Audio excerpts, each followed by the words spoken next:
Hello, listeners, and welcome to the latest episode of the AdQuick Advertising Podcast, a podcast that explores the intersection of technology, marketing, creativity, all of the things that you care about. Today, we have a special guest. We have Andrew Holland on the show. He is a UK marketer and SEO.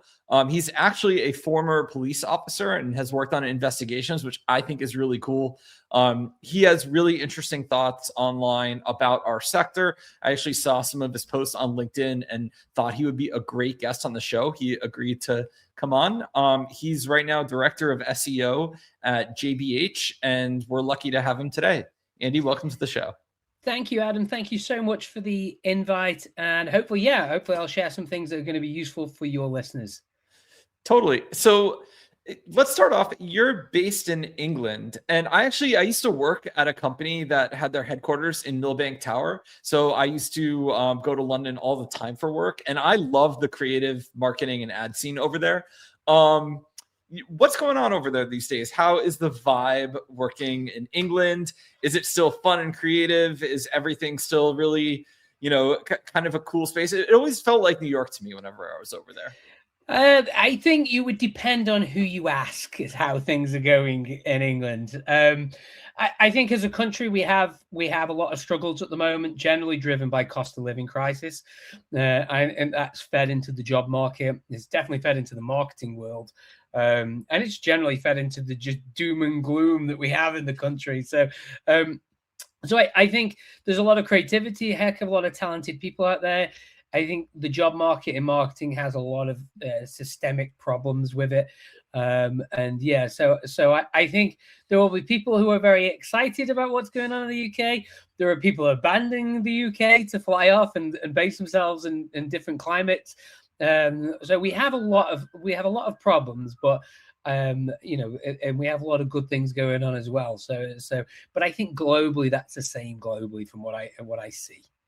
I think so too. But London's always such a creative space. Whenever I go there to work or vacation, I always come back home kind of inspired to work on different things. So it always has that going for it. Yeah, I'm based just as well. The office and the company I work for is based in Manchester, so I myself come from quite a poverty-stricken area. But it's really poverty-stricken area for me. London's lovely. I love going to London. You go to London, you feel energized. It's such a hustle and bustle place. It's got such history as well. I can't help but not. I love going to London. I love going for the day on the train. Getting back from London is not as much fun, though, I have to say. The going's good. The getting back isn't as much fun. Totally. So, Andrew, do you want to share, you have such a unique background, having also been a police officer working in investigations. This is so interesting. How has that work helped you in the marketing space? Like what are some things that doing that helped you with what we do now? Yeah, fantastic question, by the way. So largely, a lot of the things that I learned in the police I've learned almost like by osmosis in essence, and my observations I see now, and I get that. That's why that did that. That's why that did it. So. Without going massively into detail in terms of my career, a large part of it was in police intelligence, and I was a detective involved in recruitment of informants and the development of intelligence to disrupt crime and organized crime groups. And we had our own search engine, which is how I learned search engine optimization, although we didn't call it that. But essentially, everything is really aligns with network science and how the world is interconnected anyway. And I've seen that more and more, both with search engines, both with fame, looking into the data of why certain things and why certain stories and people and adverts and things like that, just how culture evolves, and it's all interconnected. And it's just allowed me to connect the dots because I have a source of reference, which is non-marketing, which, however, also aligns with everything I see. So everything Ehrenberg Bass aligns with everything that goes on inside of the criminal sphere. So interesting thing about criminals, they have personal brands, they have criminal brands, they don't have advertising budgets. So how do they grow? And when you figure out how they grow, you can then start to see the same patterns of growth occurring from everything from Facebook, Airbnb, to any kind of company. And you can see what's happening. Now, I can see it in my brain because obviously we didn't have clever computers when I was in intelligence. We had our search engine was as basic as it came. But because, you would have to visualize things and networks yourself, that's led to me probably having this weird cognitive ability to take what I see going on in marketing and be able to apply it to like a framework where, okay, that works for that situation. I can understand why this works here. And I put 2 and 2 together, and there's, fortunately now there's quite a lot of science that supports everything. So, but yeah, it's weird. Just that one, that time in the police has helped me prepare for marketing. Who knew?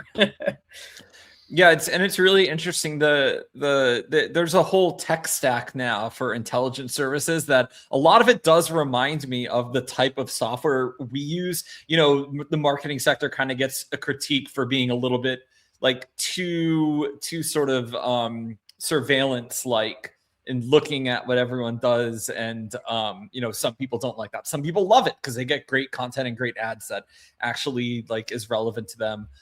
So it's an interesting space, and you having, I think that's really interesting. You having done that background certainly lets you look at marketing problems different from people who have never worked in investigating crimes, right? There is the notion of like the forensic SEO, right? Like a lot of people talk about that, but you've actually lived it in like a very literal sense. Yeah, so I mean, it's interesting because we talk about SEO and we talk about marketing. We talk about I talk about criminals, and the systems on display are largely the same that work in nature. They work across all kinds of diverse sectors. So what we've got to get used to is how networks work, and how things spread between networks, because that's what advertising helps to fuel. And PR as well. So it is a strange world, the fact that they allied. And I always say to people, look, criminals don't have marketing or advertising budgets. So, and yet they still advertise and do marketing. And if they can do it, then the fundamental laws behind that and their growth must also apply to brands with no budget as well. So when you start studying the economics of it and how it works and how the structure of it works, you see it's the same format underpins everything. And from Facebook to Airbnb, they're all, and any big brands, historically, you could go back and track them to Mr. Beast, to everyone there. All of them have the same mechanics behind them. And it's kind of weird where I would say that Mr. Beast has the same mechanics behind him as a crack dealer in New York. But the reality is, it is true. It's just, and if you were to put them all under the same microscope, they all have the same mechanics. And advertising also is part of that thing. And if you've got advertising, the ability to advertise, and you do that, then you can spread the messages faster about your brand. So it's really interesting when you look at it from the top down, almost like in a Petri dish, as it's called, so through a microscope. Yeah. And do you want to go into what are some of those commonalities maybe for marketers listening so they can, maybe think through what they could apply for their brand? Okay. Yeah, cool. So a lot of the people listening, are they brand marketers, the people, or paid search, or how is your community? Yeah, we have a mix of brand marketers, probably mostly brand and creative people, since we sell out-of-home ads and out-of-home ad software. So yeah, mostly brand marketers for sure. Okay, so Ehrenberg Bass Institute, Byron Sharp, Ehrenberg Bass formula, to grow your brand, you have to have mental availability and physical availability. And mental availability is being thought of in a buying situation. And that's what your advertising does. It's priming people to be able to think about you, to increasing that fame, fluency, and positive feelings around your brand. And that's kind of exactly what criminals do. So let's say, and I'm going to go really into the weeds of drug dealing now. So if I'm a new drug dealer and I set up in a town, I have to tell people I exist.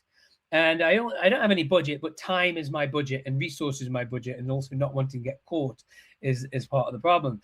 But so I have to tell people they exist. Now, a really bad drug dealer would go to a group of people who displayed the signals of being addicts. So let's say a group of crackheads, for lack of a better word, they find them on the street corner, and a really bad drug dealer would sell all their drugs to those crackheads right now and then drive off thinking they'd had a good day's work.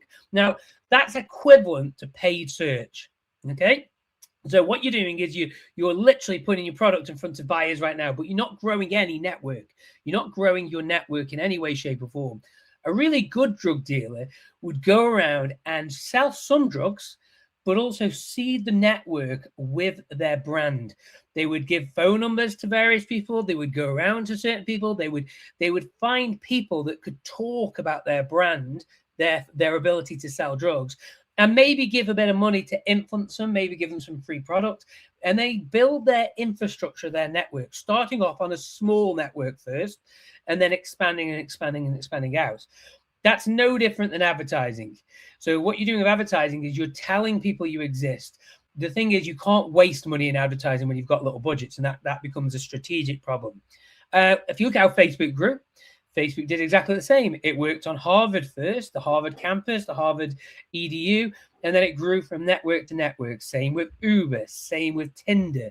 All these same products have the same things. Either they manually grew their network, as in, I think it was Tinder that went to campuses and got the various university groups. I forget, frats, fraternities, I think it was. We don't have that in the UK, but got the various frat houses involved and to join people up on the app and so forth. There's a lot of manual stuff, which is kind of more like drug dealers, to get that network going.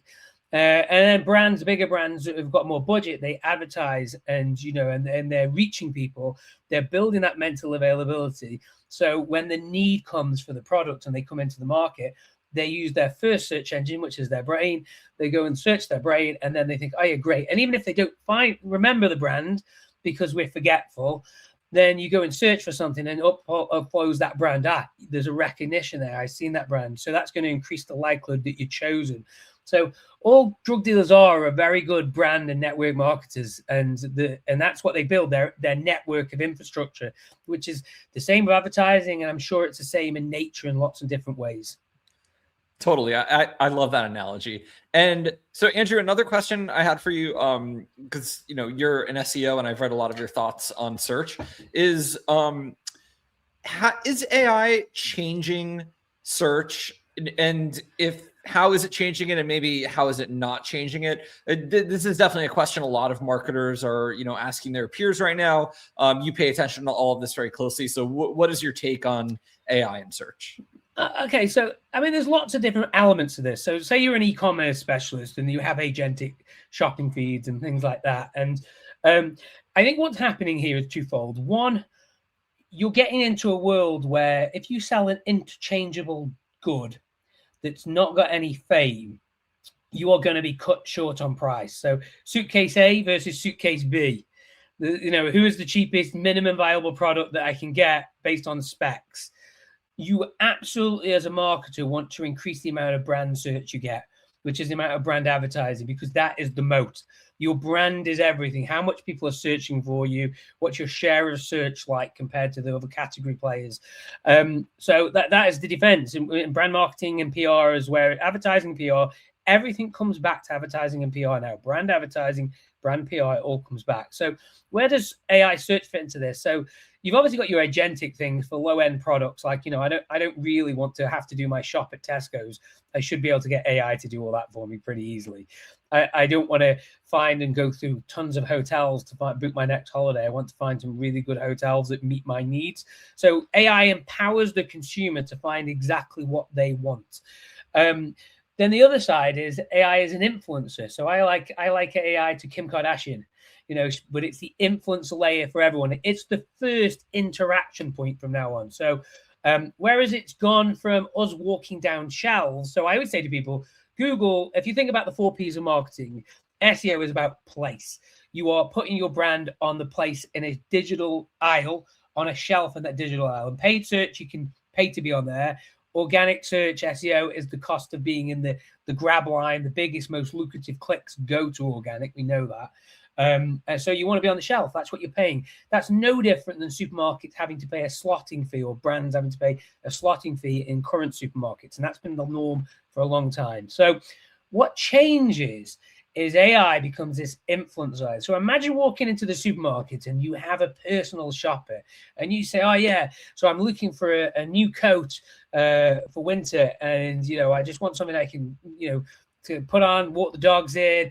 I can go to work. That's, fashionable, but not too fashionable, that type of thing. You can describe it in any terms you want. And AI will say, yeah, I know some brands for that. Consider this, consider that, consider the other, because it understands a lot about my personal history.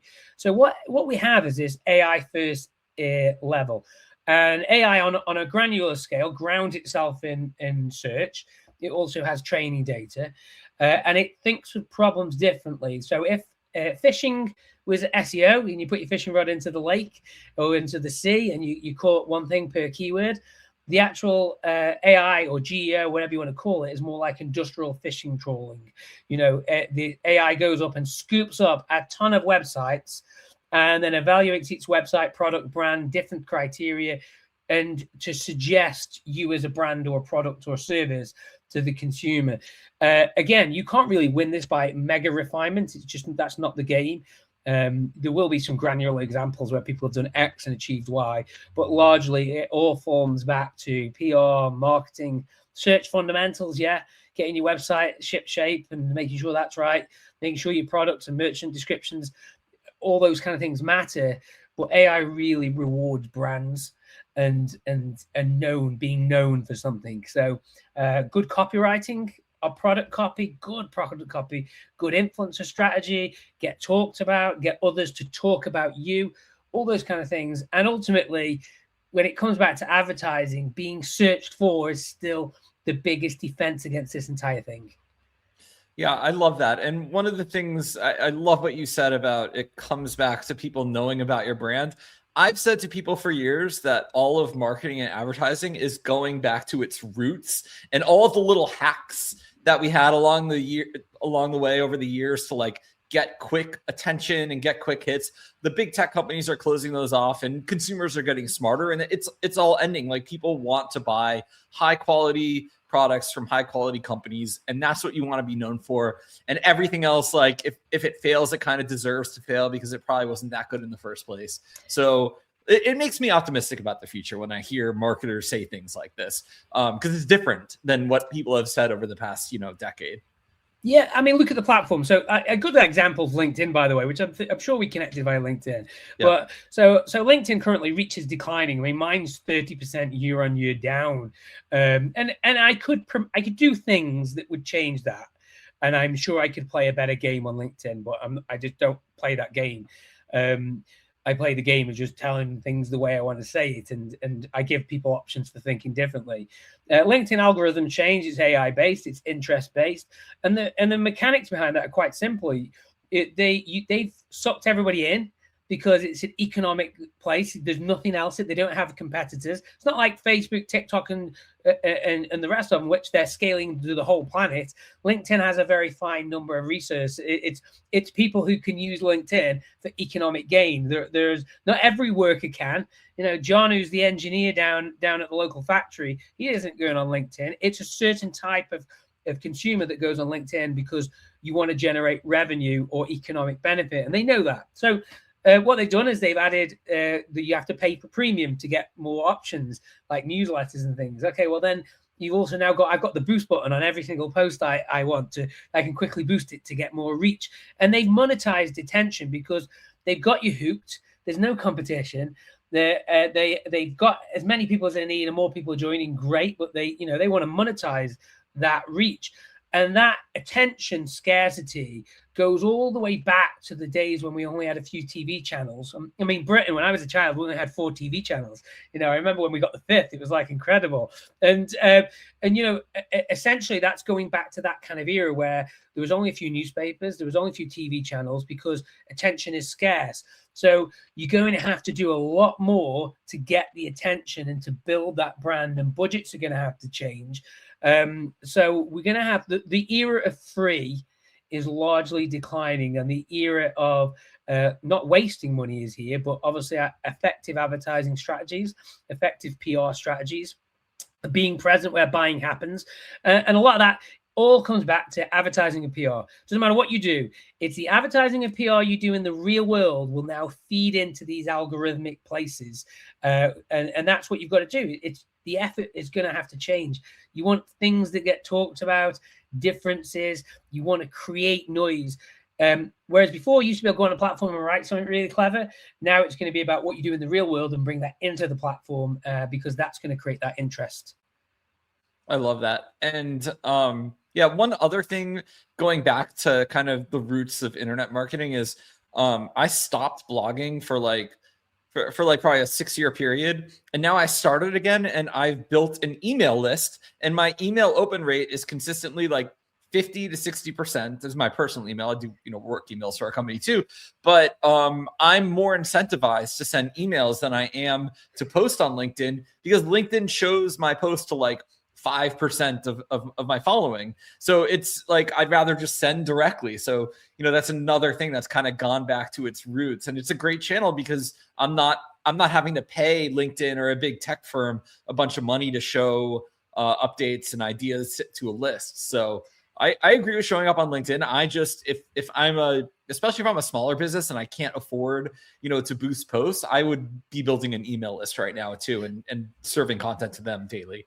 Yeah, so we're going to go full circle again. It all goes full circle. We will be sending letters soon in the mailbox. That's the reality of it, because no one sends me letters. I only think letters I get are bills and takeaway menus. That's it, and that reality is that those things work.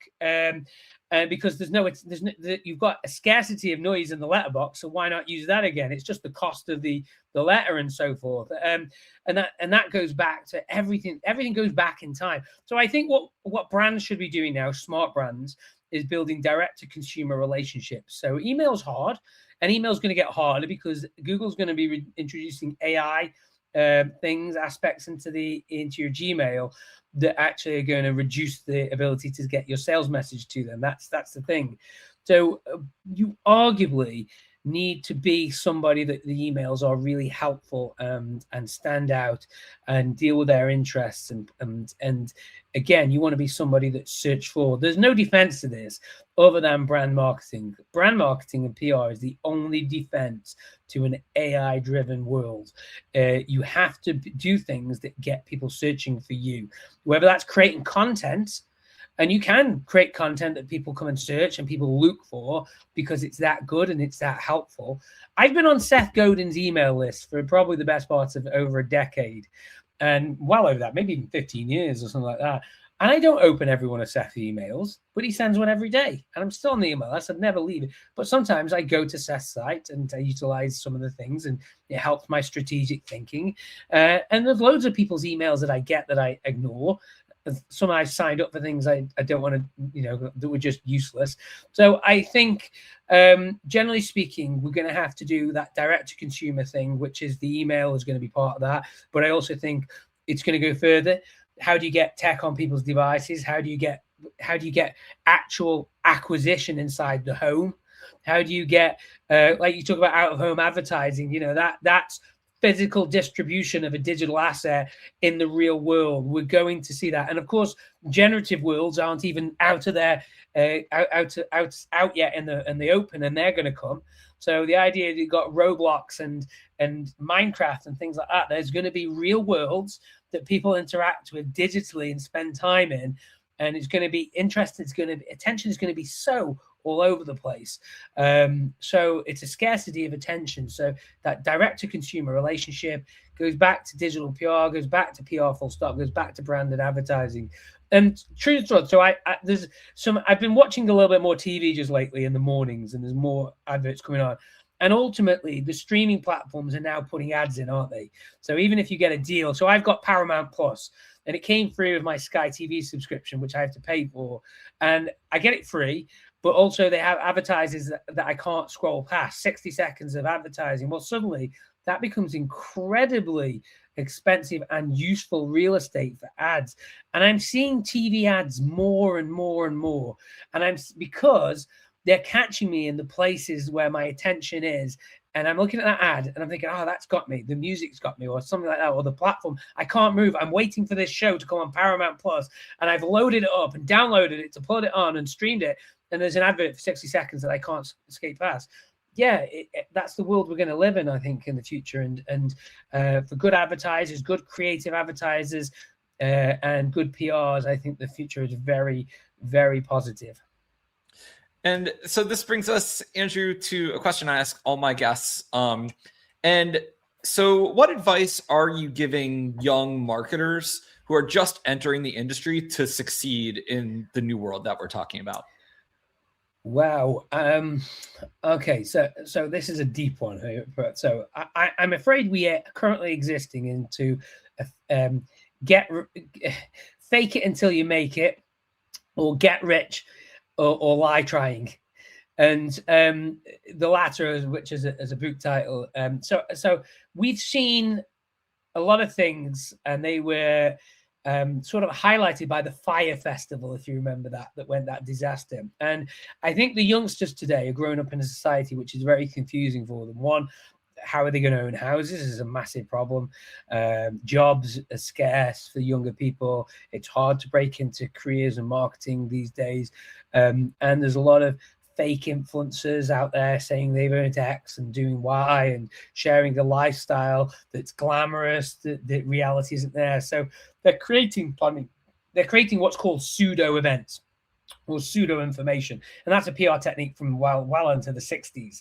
And basically what you're doing is you're making the world isn't interesting enough, so you create a version of the world that's really interesting, even if that version doesn't exist. I'm going to rent a jet to have pictures taken in because I want people to think that's my life. Generally, as Seth Godin used to say, people post more on social media of what they wish their life was like. And that, I think, is what's happened with this influencer culture that we've developed into. I'm not saying influencer culture is bad, by the way. What I'm kind of giving is advice for youngsters to not go down that route. And there's a lot of people saying, go down and build a brand, build a personal brand, build this. And it's very challenging to do that. I've done it, and I know how hard it can be. And there's no real shortcuts, despite what people think. What I would say to people is learn the fundamentals of marketing. So go and study the fundamentals. There's loads of stuff online, and also there's loads of really clever people out there you can learn from. Mark Ritson, Ehrenberg Bass, Byron Sharp. All these people will give you strong understanding of positioning, of brand values, and brand marketing itself, mental and physical availability, and so on. Learn the fundamentals, get comfortable with the fundamentals of marketing, and then bend them to your will. And just like that, the drug dealers learn how to become good drug dealers because they figure the system out. You'll figure out how to do this, and then you can focus on building a brand, and you'll understand the mechanics. And wherever you go in, you'll be able to add incredible value because you understand how the machine works. Not you go in there and you haven't got a plan because you've got an ability to go and market anywhere. I think I could drop myself into any business, B2B, B2C, e-commerce, or anywhere, and help them to achieve better marketing success. Not because I'm an SEO, because SEO is where I went because the retainers paid better. I went there. I did Facebook first of all, and I didn't really know anything about business, so I had to learn all that because I started 36 when I became a marketer. So and I'm 40, I'm 47 this year. So it is a case, if I can do it at 36 and start a career, you can do it at 18, 19, 16, whatever you want to age to do it. But it's all about the fundamentals. And, if I lost my job tomorrow, I've got fundamentals I can go back to. I could go and help loads of companies. I could go and give value. But you've got to figure out the mechanics behind it first, learn them from the best, and then learn how to apply that, and don't be drawn into shiny objects. But ultimately, how do you build a brand? And I always go back to that original question. If you can figure out how criminal brands grow, you'll figure out how every brand grows. And I need to write a book, I think, about that. I love that. I think that's a great place to end. This has been such a fascinating conversation. To end, it's time to promote yourself. Where should people go to connect with you online? And we'll also put links in the show description too. Okay, so I'm pretty easy to find online. So search for me, Andrew Holland, and if you don't show up, put Andrew Holland SEO at the end of it, it'll definitely show up. You can connect with me and follow me on LinkedIn. I also have a newsletter. I have 2 newsletters on there. One is called the AI Growth Lab, where I share things I find fascinating about AI and things I've learned about how I'm using AI. And then the other one is called Grow Through Content, which is my LinkedIn newsletter. It has just under 40,000 subscribers now, and I publish most weeks in that platform. So I have a column of Marketing Week, so you can go and subscribe to Marketing Week, and you'll find my column there every month. And I also write for Search Engine Land, and also jbh.co.uk is where you can find me if you're interested in consultation, SEO, digital PR, or link building for your websites. Awesome. Well, please connect with Andrew, and thank you for listening. We will see you again next week.